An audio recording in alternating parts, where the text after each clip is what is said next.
عزیز طلباء السلام علیکم، میں سی ایم ایم لیکچر سے آپ سے مخاطب ہوں۔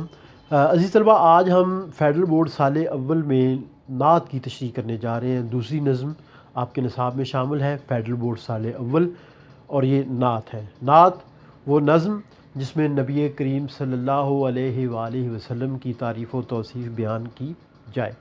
مولانا ظفر علی خان کی لکھی ہوئی یہ نعت ہے، آپ کے نصاب میں شامل ہے۔ تشریح سے قبل ان کا مختصر تعارف ہو جائے۔ آپ متحدہ ہندوستان میں پنجاب کے علاقے وزیر آباد میں پیدا ہوئے، جو پاکستان میں ہے۔ وزیر آباد میں ابتدائی تعلیم حاصل کی۔ ابتدائی تعلیم حاصل کرنے کے بعد علی گڑھ چلے گئے۔ علی گڑھ اس عہد میں ایک اہم ترین جو ہے وہ مقام رہا، جہاں پہ تعلیم کے ساتھ ساتھ جو ہمارا سیاسی شعور ہے وہ بھی بیدار ہوا۔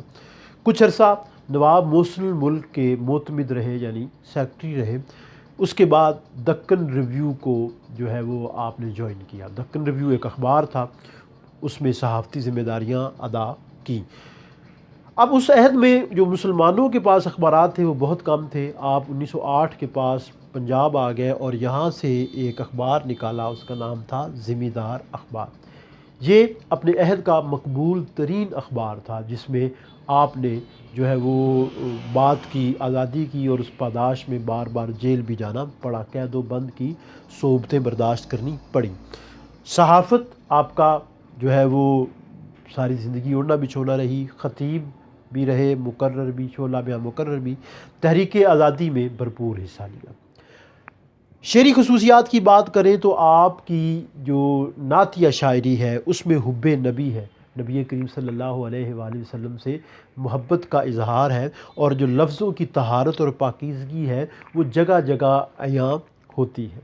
سوز و گداز ہے، لیکن یہاں پہ آمد کا جو عنصر ہے وہ غالب ہے۔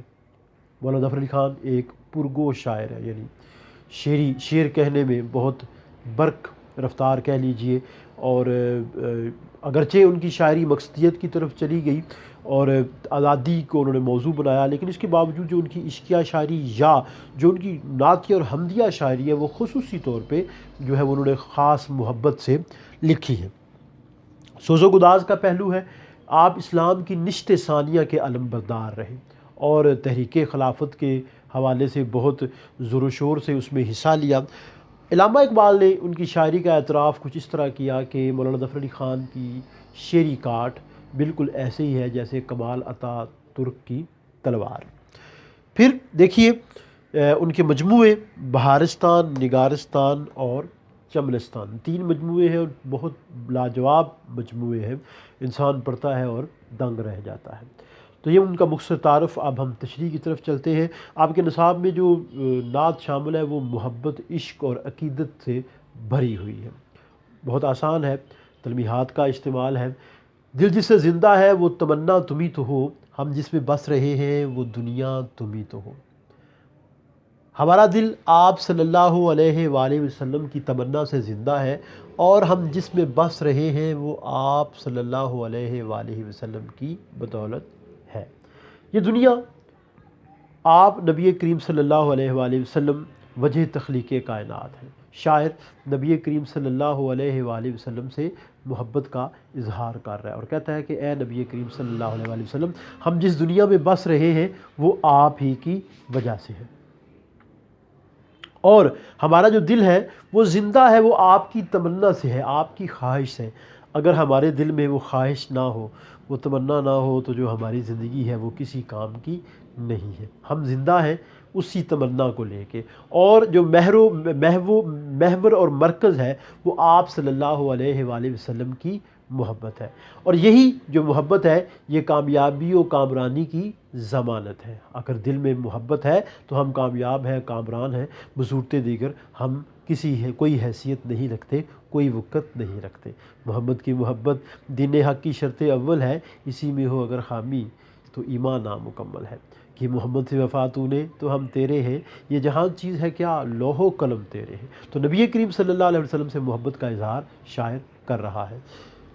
حوالہ جاتی شعر دیکھیے، ہے کائنات کی سب روشنی تیرے دم سے، رخ حیات کی سب تازگی تیرے دم سے، ان کے قدم سے پھوٹ پڑا چشمہ بہار، وہ دشت زندگی کو گلستان بنا گیا۔ تو یہ جو دنیا ہے یہ دکھوں اور پریشانیوں کی جا ہے، لیکن اس میں جو تر و تازگی ہے وہ نبی کریم صلی اللہ علیہ وآلہ وسلم کی بدولت ہی ہے۔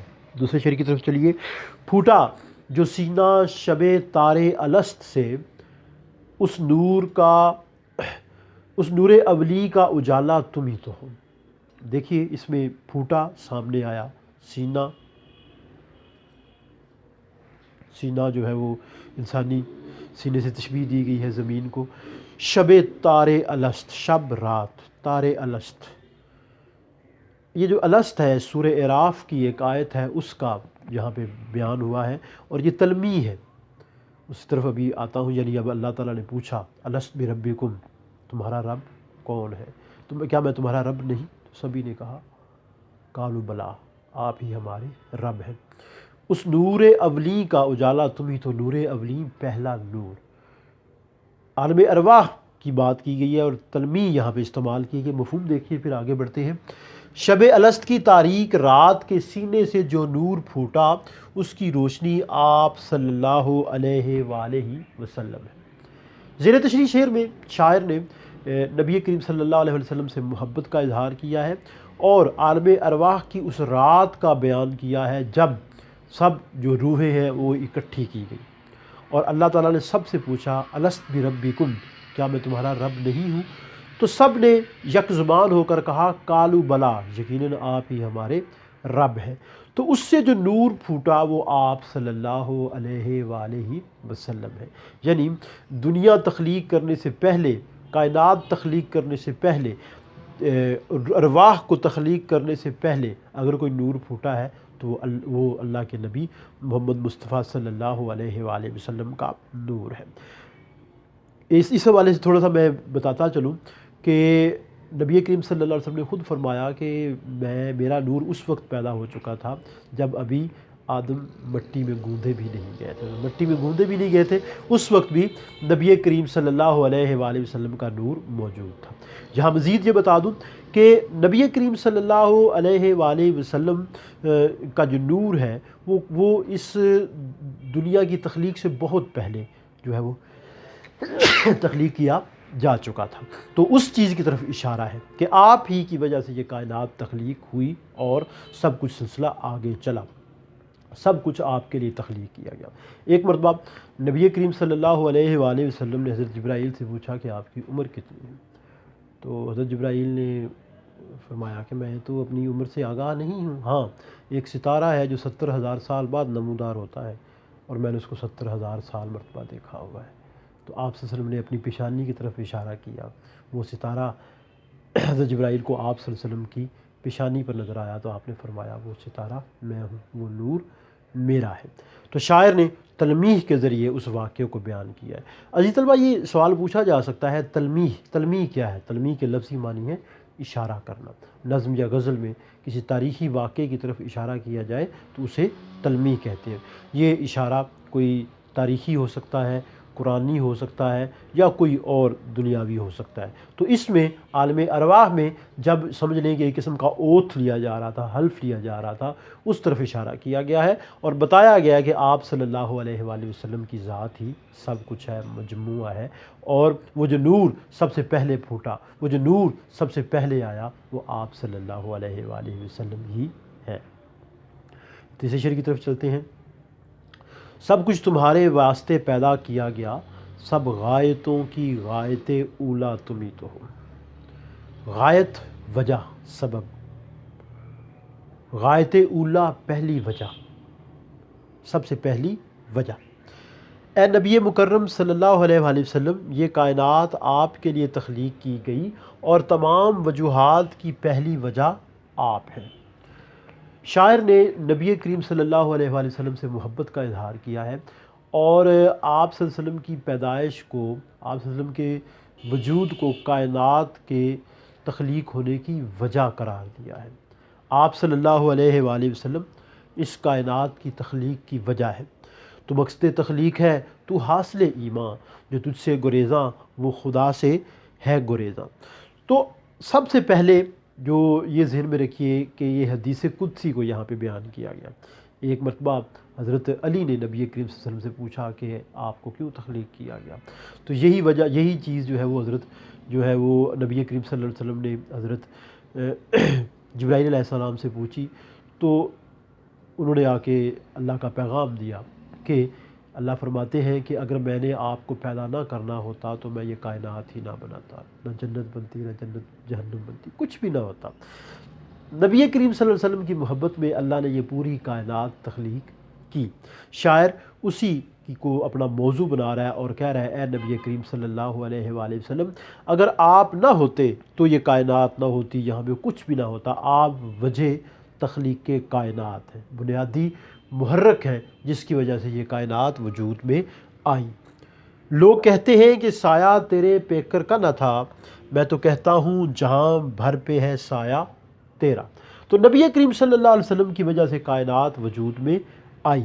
یہاں پہ ایک اور دیکھیے، مولانا ظفر علی خان کا شعر ہی ہے، گر ارض و سما کی محفل میں لولاک لمحہ کا شور نہ ہو، یہ رنگ نہ ہو گلزاروں میں، یہ روپ نہ ہو سیاروں میں۔ تو جو لولاک لمحہ ہے، یہ وہی لفظ ہے جو حدیث قدسی میں موجود ہے۔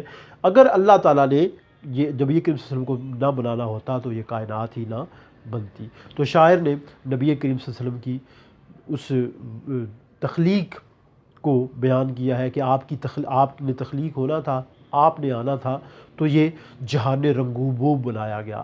جہان رنگ و بو ہم دیکھتے ہیں، یہاں رنگینیاں دیکھتے ہیں، رعنائیاں دیکھتے ہیں، نعمتیں دیکھتے ہیں، سب کس کی وجہ سے ہیں؟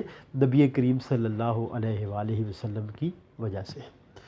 تو عزیز طلبہ، یہ تھا آج کا لیکچر، امید ہے پسند آیا ہوگا۔ ہمارا چینل لائک کیجئے، سبسکرائب کیجئے اور شیئر کیجئے۔ اگلے لیکچر کے لیے پھر حاضر ہوں گے۔ اللہ حافظ، السلام علیکم۔